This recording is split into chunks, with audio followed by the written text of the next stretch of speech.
Now here with all the latest evening headlines, it's the ITV News at 10.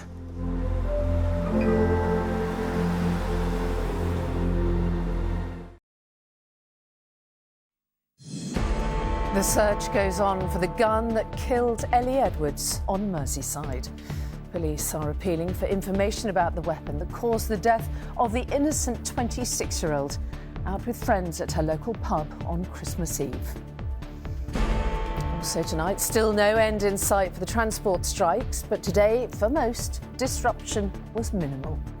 A virtual revolution in cancer care, the technological advance that could pave the way to a breakthrough. And you are an investment banker. Well, I don't think there's any call for insults or name-calling. A modest man who mocked the rich and powerful. Farewell to the satirist John Bird, pillar of the anti-establishment.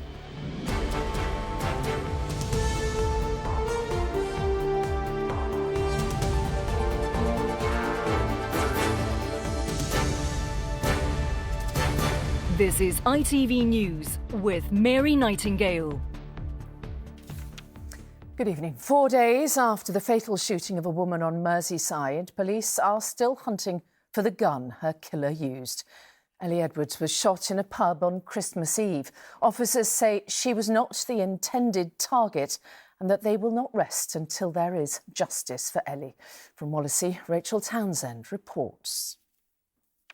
For a third day, Ellie's family returned to the place where she was fatally shot.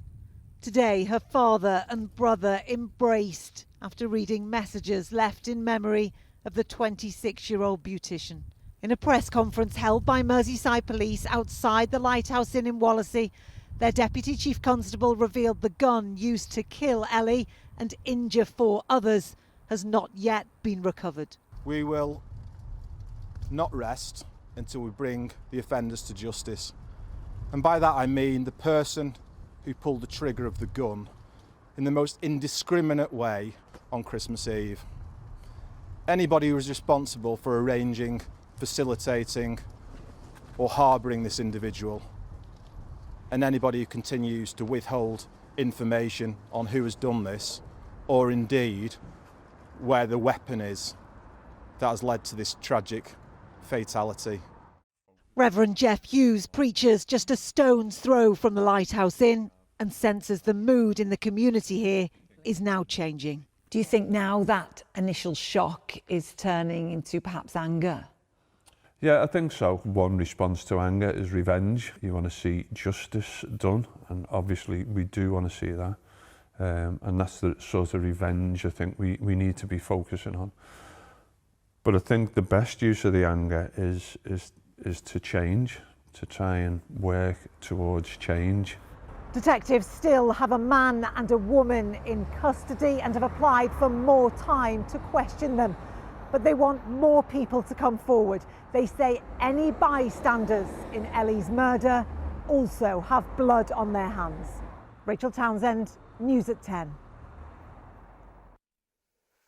Disruption was kept to a minimum today at UK airports and on the railways too after another staff walkout.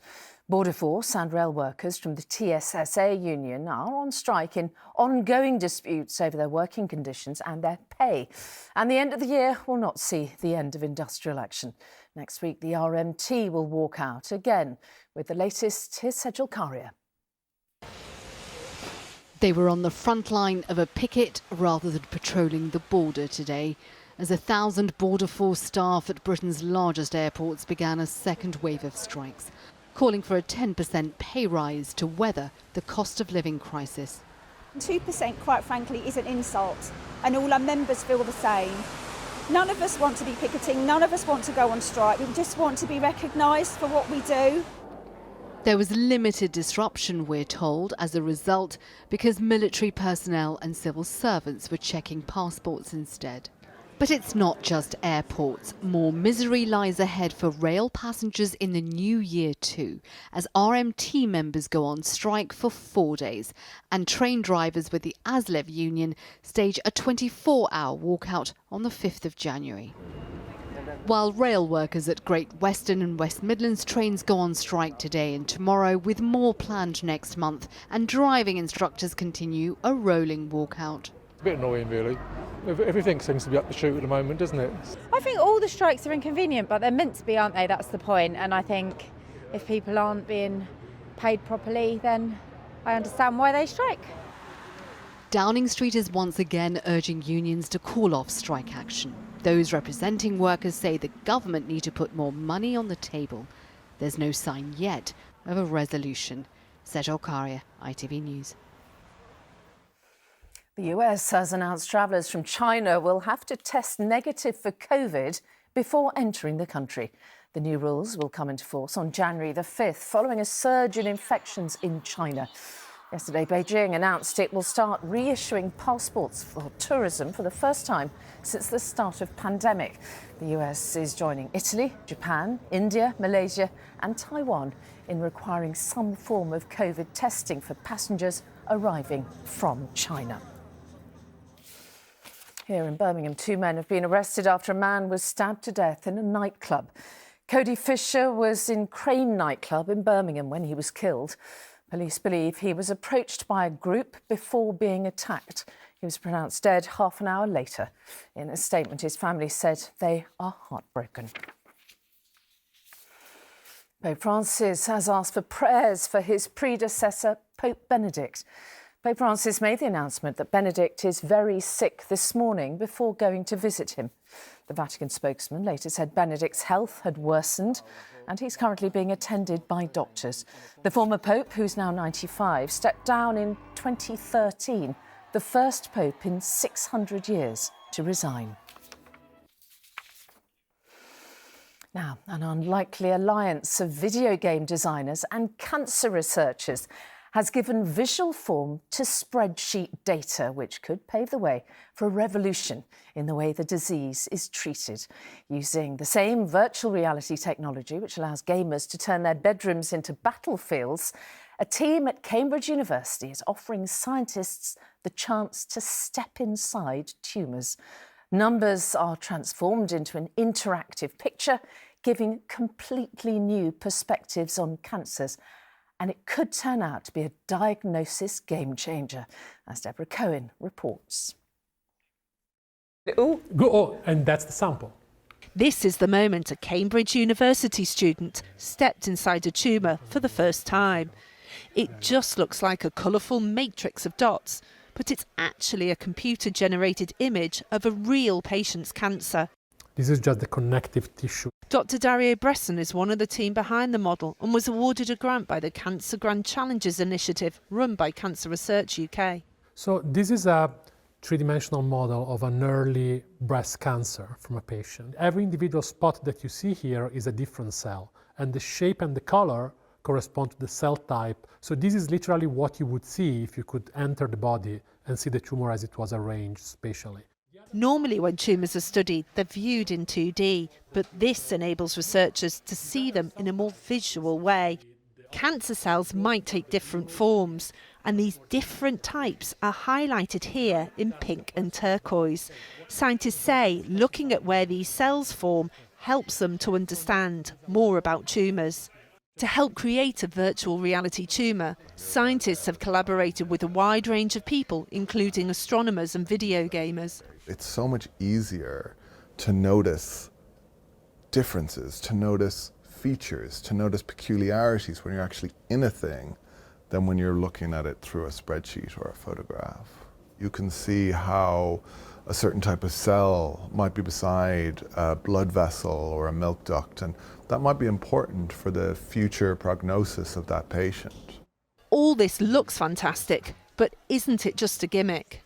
Yeah, well, I mean, I think that was a question when we started this, but we showed that the arrangement of cells within a tumor actually had prognostic power. It could predict outcome for patients in a way that was better than we could do with other techniques. These are still early days, but scientists here hope that we'll be using tools like this to guide better treatment for patients. Deborah Cohen, ITV News. Football now, and Manchester City continue their pursuit of league leaders Arsenal as they beat Leeds United away at Elland Road. And finally, the much-admired actor and comedian John Bird has died at the age of 86. He's probably best known for his performances in the TV series Bremner, Bird and Fortune, mercilessly sending up the rich and powerful with his cutting wit and humour.